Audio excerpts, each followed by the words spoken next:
Once you've given birth to the child, Emma becomes unnecessary. That's what Serena, my mother-in-law, said as she held my son Calvin close.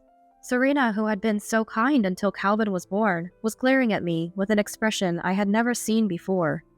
The constant berating made me painfully aware that this was Serena's true nature. Speechless, I was met with Serena's laughter.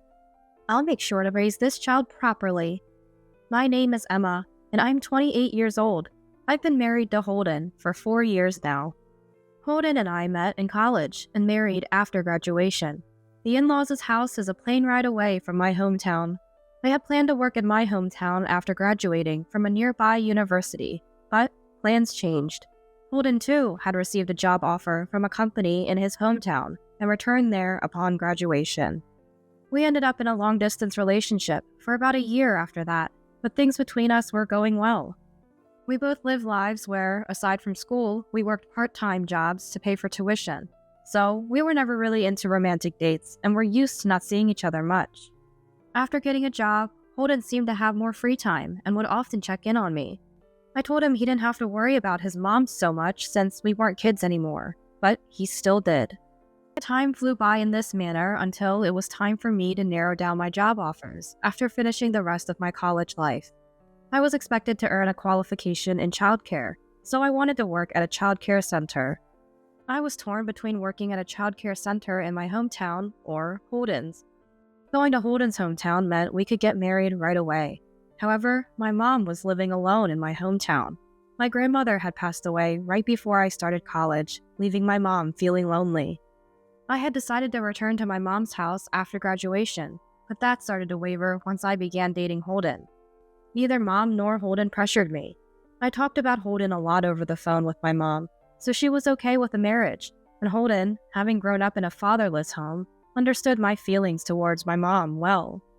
After much deliberation, I decided to move to Holden's. The job conditions were somewhat better in Holden's hometown, and it seemed like Serena really liked me. Initially, we lived in an apartment Holden had already signed for. Unlike when we were students, I started contributing half of the living expenses from my salary. As a dual income couple, we had a bit more financial freedom and could afford to go on overnight trips once a month. As we felt more settled, we started thinking about having children, and then, suddenly, our apartment was nearly destroyed in a fire.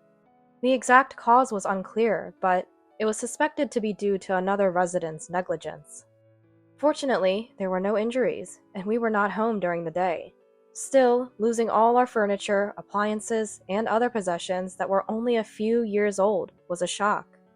Serena heard about the fire and immediately came over in a cab, pulling us from our days in front of the apartment and taking us to the in-laws' house. She had left her house immediately after seeing a news report about the fire. "You can live in this house for a while. Come on, don't look so gloomy." Despite being overwhelmed by Serena's assertiveness, I slowly started to feel better.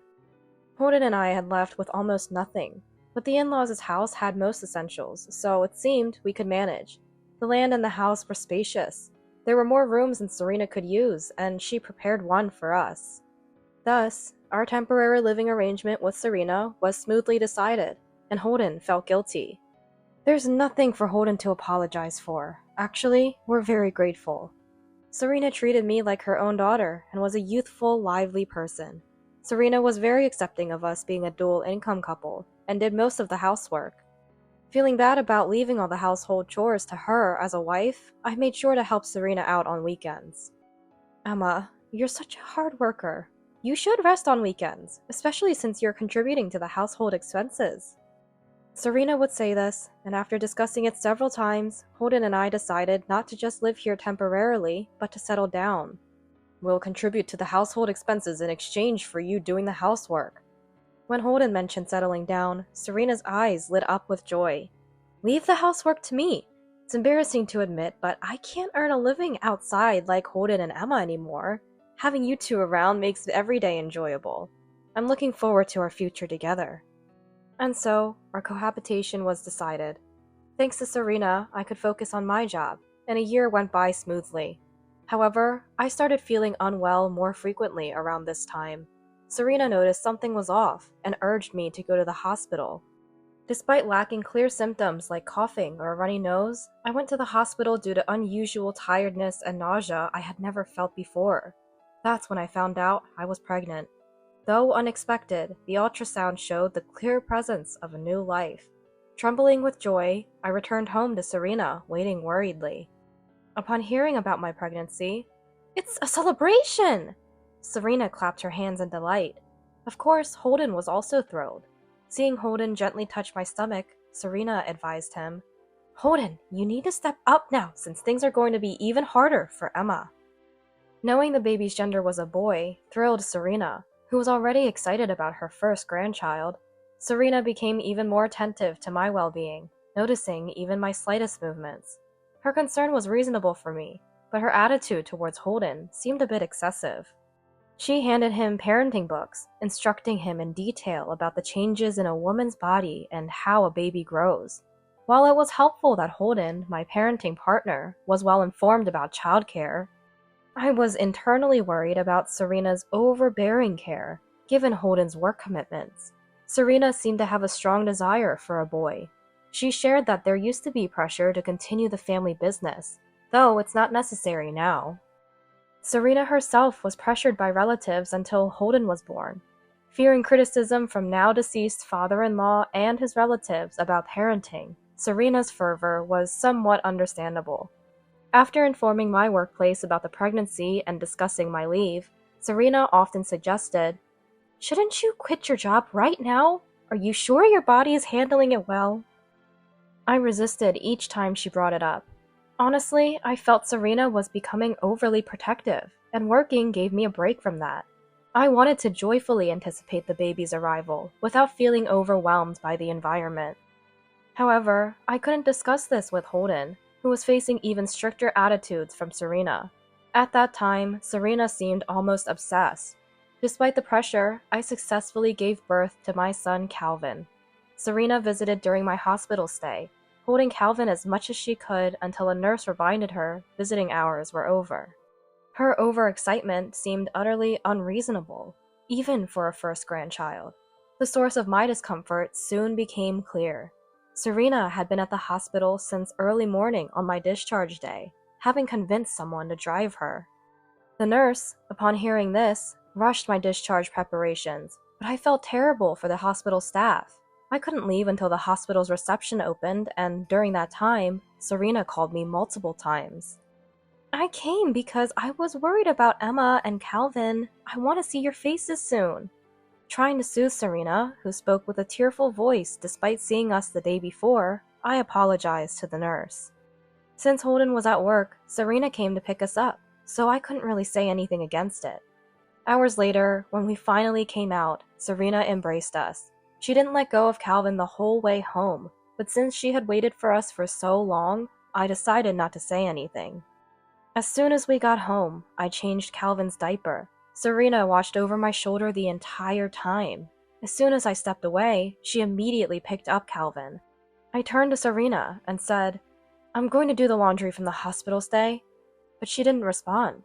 When I repeated myself, "Just hurry up, I'm busy, so please don't talk to me," she glared at me with an expression I had never seen before. Frozen by her sudden change, Serena nonchalantly mentioned, "Relatives are coming over soon, so get ready. I've already prepared the food." She nodded towards the kitchen. It was a drastic change. I had to start preparing for the guests without even having time to unpack. My body hadn't fully recovered yet, and I felt pain moving around. Whenever Calvin cried for a feed, Serena would reluctantly hand him to me, but stayed close to him otherwise. All of Serena's attention was on Calvin. The expected 5 guests turned into 10, including neighbors who weren't relatives. Naturally, I was too busy to greet anyone.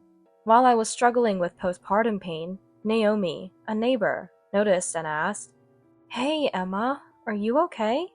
Before I could answer, Serena loudly interjected, "She just got discharged today. People these days make such a big deal out of everything." "Just discharged? Sit down right now. We'll take care of everything." Naomi's words seemed to trigger a commotion among the guests. It appeared they hadn't been informed. Some, feeling awkward, started to stand up. Seeing this, Serena, perhaps panicking, began showing off Calvin to each guest. "None of you have grandchildren yet. You better hurry up," boasting. The atmosphere tensed intensely. In front of a stunned crowd, Serena's tirade didn't stop. "I endured pressure from my husband, mother-in-law, and their relatives while giving birth to Holden. And after my husband passed, I raised him alone. Now, Holden has had Calvin, and our history continues. How long will you all continue living your current lives? It's not my concern." And Serena's smug grin made some guests uncomfortable enough to leave, even though she hadn't finished. The food I had prepared went uneaten as everyone left. Oh dear, what a waste of food! They could have enjoyed themselves more. Come on, Emma, you should leave too. Calvin will be raised by me and Holden. Excuse me? Serena suddenly turned and pointed at me. Now that you've given birth to Calvin, you're unnecessary here. Go do whatever job you're good at. I don't need you anymore. Leave the child and go, now. Well, if you want to be favored again, try getting pregnant next time. At my limit, I responded. Understood. I'll leave. My belongings were still packed from the hospital, so I had everything I needed for the moment. I packed some clothes and daily necessities and carried them out. Serena, having lost interest in me, didn't see me off, but went straight to the bathroom after putting Calvin in a new bed. I didn't wait for her to say goodbye. Then I'll just leave the child here as you wish. Those were my last words to Serena. Unsurprisingly, there was no response from her. I boarded a bus with my belongings and decided to rest at a nearby hotel. The next day, I checked out of the hotel, planning to take a bus to my parents' home. When I turned on my phone, I found numerous missed calls from Serena. I had turned off my phone last night, anticipating this.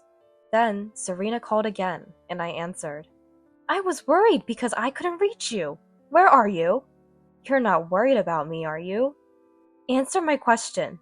Where are you now? I'm heading back to my parents' home, with Calvin. That's not what we agreed on! Serena screamed so loud her voice cracked. Why is that? I left your son Holden just as I was supposed to, didn't I? I'm taking my child back to my parents' home. Serena growled like a beast, finally understanding the situation.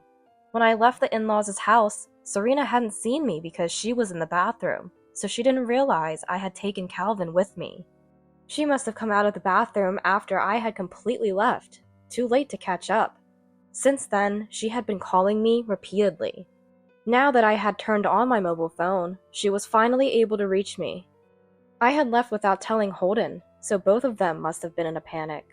I knew it was a harsh way to deal with Holden, but I thought I needed to get away from Serena first. Dragging a newborn around for hours is cruel, don't you think? It's much better than not letting me and Calvin rest on the day of our discharge, as you insisted. Plus, my mom came to pick us up halfway, so we're taking breaks on the way back. Oh, and after hearing the situation, my mom said she won't let Calvin see her again. So, I guess there will be no further interaction with you. Thank you for everything, Serena. Take care. Without waiting for Serena's reply, I hung up immediately. I set Serena's number to block, then hurried home. My mom had quickly prepared, and when I got home, a clean baby bed was already set up. It must have been tough. You're probably exhausted. We can talk about everything later. For now, both you and Calvin need to rest. Just as my mom said, Calvin had been constantly on the move since yesterday, always crying. Thinking about the hardship I had put my newborn through brought me to tears, and my mom was there to comfort me the entire time. It was the moment my pent-up tension finally broke. Calvin was doing well, and the day passed by quickly. Having been alone for so long, the house has suddenly become brighter, my mom said, soothing Calvin without any sign of discomfort. A month had passed, and I had gotten used to Calvin's routine, finally finding some time to breathe. But then I received a call from an unknown number. I had a bad feeling about it. As expected, it was Serena. Hey, where's Holden? Is he there with you? Serena's voice, which I hadn't heard in a long time, sounded much older. To think you would take away Holden after Calvin, you heartless woman. Instead of arguing with Serena's ranting, I passed the phone to Holden, who was beside me. Mom? Actually, the business trip I mentioned was a lie. Over the past month, after hearing Emma and her mom's story, I was shocked by your sudden change. I can't believe you would harass Emma. Sorry, but I'm prioritizing Emma and Calvin. Movers will come for my things soon, so don't touch the boxes in the storage. Also, I've quit my job, so calling there is pointless. Please don't contact us anymore. Holden spoke unilaterally before hanging up. It was a difficult decision for him, fearing that prolonging the conversation might lead to unnecessary attachment. The day after I left the in-laws' house, Holden also reached out. When I told him that Serena had taken Calvin from me and kicked me out, he immediately decided to cut ties with Serena. He informed his company of the situation and began the resignation process, packing his belongings in secret from Serena. When he finally met Calvin after taking refuge here, Holden cried for a long time. Now we were cooperating in raising Calvin, which gave me a sense of relief. Holden had already started looking for a new job. With the skills he had acquired from his previous job, it seemed likely he would find a good position even as a mid-career hire. Soon after, we moved out of our old house. The sale of the land provided a bit more money, so my mom covered all the initial costs for the new house. To our surprise, after we had moved, Serena showed up at the old house by plane. By the time Serena arrived, the house had been demolished and turned into an empty lot. After some hesitation, she called Holden and found out we had moved. Holden then blocked Serena's calls. Serena had lost all means of contacting us. Holden occasionally receives texts from a close relative. According to them, Serena has become a lonely old woman, having lost her grandson, son, and daughter-in-law, and is now the laughingstock of the neighborhood, especially among those gathered on the day of my discharge, whom she had boasted to about giving birth to Holden. She is now ridiculed by them. The neighbors present at that time spread bad words about Serena, and unable to bear the situation, she sold the house and disappeared. The aged sound in her voice when she called me might have been because she was already facing backlash. What goes around comes around, as they say. I hope Serena lives her remaining years with dignity, not forgetting this lesson. As for us, we are thriving with each new day. I can't take my eyes off Calvin's daily growth, and my mom seems rejuvenated by his energy. Holden has successfully found a new job and cherishes his time with Calvin despite his busy schedule. Surrounded by people who care for Holden and me, I am living a peaceful and happy life. We run a farm, and one day, a bank officer responsible for loans showed up unexpectedly. Sponsoring a company with no future is pointless. It would only tarnish my reputation. Why do I have to deal with such a farm? And berated us. Believing him to be an elite, the banker continued. There's no money for a debt-ridden farm like yours. The loan is cut off. Pay back the $100,000 we lent you by next week. My name is Emily, 32 years old. I run the farm with my husband Christopher and my parents-in-law. I started working at a restaurant right after graduating from high school. Christopher was a part-time worker at the restaurant, and initially, I learned a lot from him about preparing vegetables, which led to frequent conversations. He was attending an agricultural college, knew a lot about fresh vegetables and cooking methods, and was a dependable person.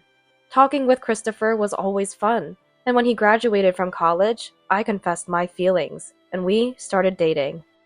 Christopher went back to his hometown to take over the farm, turning our relationship long distance. But it went well, and after working 4 years at the restaurant, I married him. Christopher had always been passionate about continuing farming to have many people enjoy his vegetables, which I supported, leading me to move in with his parents and help with the farm after marriage. Contrary to the common stress from the mother-in-law and daughter-in-law conflicts, my mother-in-law Ashley and I get along well. Our family works together happily on the farm, which is our pride. Using my restaurant experience, I started making processed goods, selling them on websites and cafes. Gradually, word of mouth spread, and our sales began to increase. Visiting restaurants to promote our vegetables became an essential part of my job, where my negotiation skills often come in handy, thanks to my restaurant background. 2 years into our marriage, our daughter Jessica was born, and now our family of 5 lives harmoniously. Jessica, turning 8 this year, grows up healthy, playing in nature and eating fresh vegetables daily, making me grateful for marrying Christopher. Our company has been continuously receiving loans from a bank closely associated with father-in-law James. The bank's loan officer, Mr. Smith, has been very helpful, teaching us anything we needed to know. One year, with Mr. Smith's retirement, we had to deal with a change in the bank's loan officer.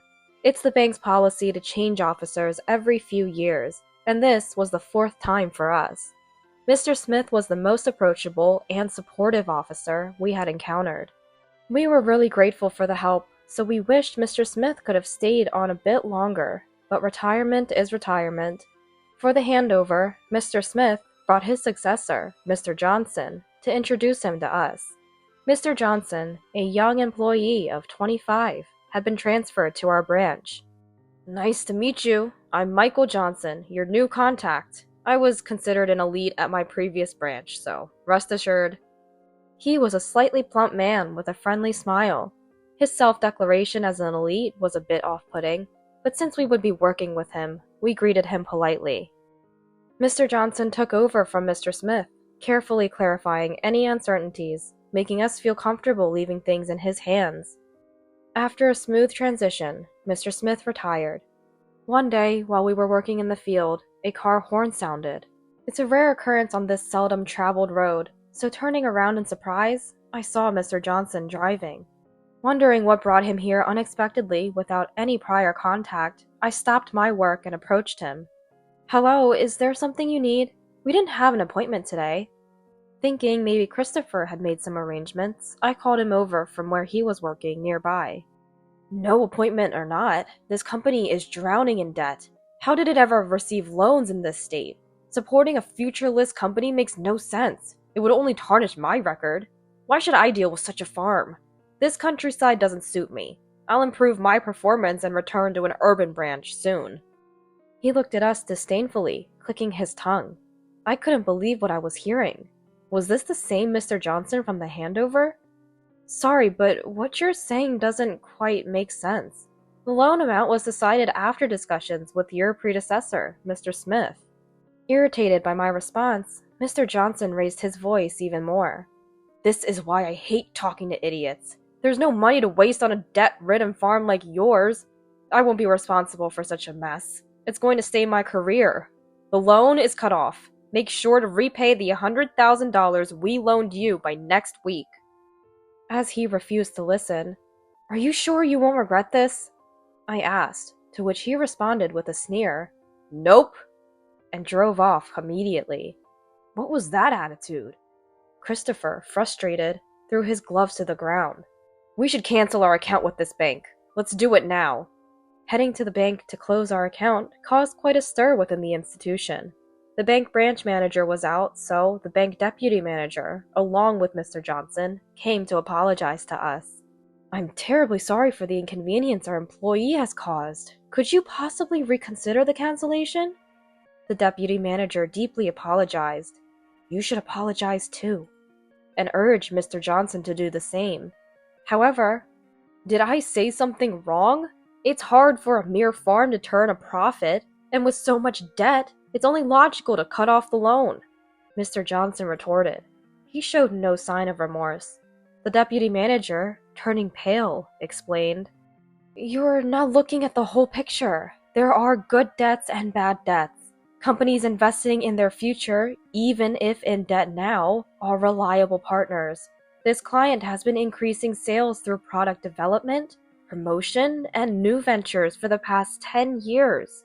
This loan was for buying more land and leasing machinery to till it, aiming to improve productivity and increase shipments. We've secured new sales channels for the increased production, so profits are expected to rise. Even though we're in the red this fiscal year, we anticipate turning a profit in the coming years. There's no need for a loan cancellation." The bank deputy manager explains to Mr. Johnson, but "If you're a good manager, you won't run a deficit," and didn't listen at all. Mr. Johnson was only looking at the farm's management in terms of profit and loss, failing to understand the reasons behind the deficit. The deputy bank manager continued to explain with dismay. This client has been developing new products, promoting and expanding into new markets for the past 10 years. The current loan was for purchasing more farmland and leasing machinery for cultivation. The goal is to improve productivity and increase shipments. With the new sales channels secured for the increased output, profits will rise. Despite the deficit this fiscal year, we expect profitability in the coming years. There's no justification for canceling the loan. Mr. Johnson, still unconvinced, said defiantly, turning to us with a smug look. Deputy manager, you're being deceived. There's no need to deal with such incompetent managers. Since you're such incompetent managers, can you quickly repay the 100,000? He asked, scoffing. The deputy manager turned even paler and apologized to us repeatedly, but we decided to cancel all our bank accounts on the spot. We withdrew a total of $300,000 and slammed down the $100,000 payment. There's no problem now, is there? I said, glaring at Mr. Johnson. Mr. Johnson, seemingly not expecting us to have $300,000, looked dismayed and broke into a cold sweat, perhaps realizing he might have been wrong. Thank you for your time. With that, we left the bank. After returning home and explaining the day's events to Ashley and James, they praised us for our actions. Later, the bank president, the recently absent branch manager, Mr. Johnson, and Mr. Johnson's father came to our home to apologize. We deeply regret the inconvenience our employee caused. I'm very sorry, said the bank president, with the others also apologizing. I never thought it would come to the bank president himself, but I cannot let it slide. Then, Mr. Johnson's father, I'm terribly sorry for the inconvenience my son has caused you, apologized profoundly. Mr. Johnson's father, an executive at the bank, had used his position to secure a job for Mr. Johnson, who had trouble finding employment, and placed him in a downtown branch. However, due to his poor performance, he was demoted and transferred to our branch, which he shared with us. It was frustrating to be assigned someone like him, but what irritated me the most was seeing such a high-ranking bank official apologizing. Yet, Mr. Johnson showed no sign of remorse. This was the most frustrating. His attitude, standing at the back with his hands clasped and one foot forward as if bringing his father meant he was automatically forgiven, was the most irritating. No matter how many times you apologize, I cannot forgive you. It seems Mr. Johnson has not reflected on his actions. I said coldly, and Mr. Johnson's father, I will have a serious talk with Michael. However, Michael is still 25, young and learning about society. Could you possibly forgive him this time? Defended Mr. Johnson with his statement. This was too much for Christopher, who had been silent until now, reaching his limit. No, it's not just about your son being incompetent at his job. It's a question of his character. What kind of upbringing did he have? He called us nothing but garbage farmers. The three others, excluding Mr. Johnson, were shocked, their faces turning pale. They hadn't realized he had been so offensive. Mr. Johnson glared at us. Calling you garbage farmers and then tattling on me? I didn't say anything wrong. He yelled angrily. Be quiet. The bank president glared at Mr. Johnson and rebuked him.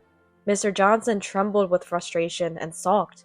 I thought it was over, but seeing Mr. Johnson's attitude, I told the three others everything Mr. Johnson had said to us previously. Mr. Johnson was forcibly made to apologize by his father, but it was merely for show. Such an apology was worse than none at all. It only made things more unpleasant, and I was about to ask them to leave when the bank branch manager's phone started ringing non-stop. The bank branch manager excused himself to take the call, his expression darkening before he ran back to the bank president. Bank president, it's serious. The call was from the branch. We're seeing a surge in account closures, and we've lost over $1 million in deposits. The bank branch manager reported with a near-tearful look to the bank president. We were all shocked by this unexpected news when Ashley and James returned from shopping. James came over to us. I've actually been hearing about this situation for a while. I was a big fan of Mr. Smith's work and had been recommending your bank to my contacts. It's a shame," he said with a troubled smile. James explained that after talking about Mr. Johnson's handling of things, business owners feared their loans might suddenly be cut off and had started consulting with other banks. Indeed, Mr. Johnson, unable to accept his demotion, had been cutting off loans to deficit companies to quickly improve his performance and return downtown. Companies that had secured deals with other banks were canceling their accounts and securing new loans elsewhere. The cancellations were likely to continue. Upon hearing this, the bank president said without making eye contact, "Michael, you've caused too much damage to the bank. Don't bother coming in tomorrow." Mr. Johnson couldn't seem to accept those words. "What does that mean?" he asked the bank president back. "It means you're fired. I'll inform you of the official termination date later, so please wait at home until then," the bank president said with a sharp look. Truly the top of the bank. "No way!" Mr. Johnson turned pale and pleaded with his father.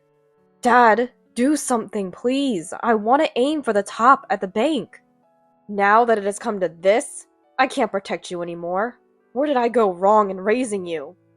Mr. Johnson was abandoned by his father, and in desperation, "I'm so sorry. I'll make sure this doesn't happen again. So please, could you forgive me?" He came to us and apologized. It was a punishment for thinking he could get away with anything because his father was an executive. Of course, I had no intention of forgiving him. "So, you finally apologized, but I have no intention of forgiving you. This is the natural outcome. Please never show your face to us again." With that, I kicked Mr. Johnson and his group out of the house. Mr. Johnson lingered at the front door for a while, crying and apologizing, but we didn't respond at all, so he left. Later on, Mr. Johnson's official dismissal was decided. In the countryside, neighborhood gossip spreads quickly. Even ordinary people who heard that companies were moving their bank accounts to other banks feared that the branch might close and were transferring their savings to other banks. Sometimes I pass by the bank, but it's deserted and lacks vitality. It might only be a matter of time before it goes under. I wondered why Mr. Johnson had been sent to this branch, but it turns out this place was doing well, and they thought it could cover for one bad employee. That one employee led the branch to the brink of closure. Mr. Johnson's father was demoted as a result of taking responsibility, and it seems he hardly has any work now. Mr. Johnson tried to use his experience to work at another bank, but his bad reputation had spread so widely that he could no longer work in the same industry. Naturally, no bank would hire him, and it seems he's being rejected at the document screening stage, even by other companies. I heard rumors that he's now living by juggling part-time jobs from morning till night without a day off. We have started using other banks as our main banks and were able to receive loans under better conditions than before. As Mr. Smith had predicted, we made a profit the following year, steadily reduced our deficit, and succeeded in turning a profit after a few years. The vegetable jam I developed was featured on TV and became popular on social media for its appearance as well. More than anything, I'm happy we could make Christopher's dream of having many people eat the vegetables he grew come true. Christopher is even more motivated to grow vegetables and has succeeded in creating new varieties. The company's increased fame has also led to more people wanting to work with us. Now that people are gathering from all over the country, we have no problems with the serious shortage of successors or securing personnel in agriculture. Currently, we are further expanding our business scale, making part-time work possible, and creating a nursery to contribute to the local community by providing a work-friendly environment for the locals.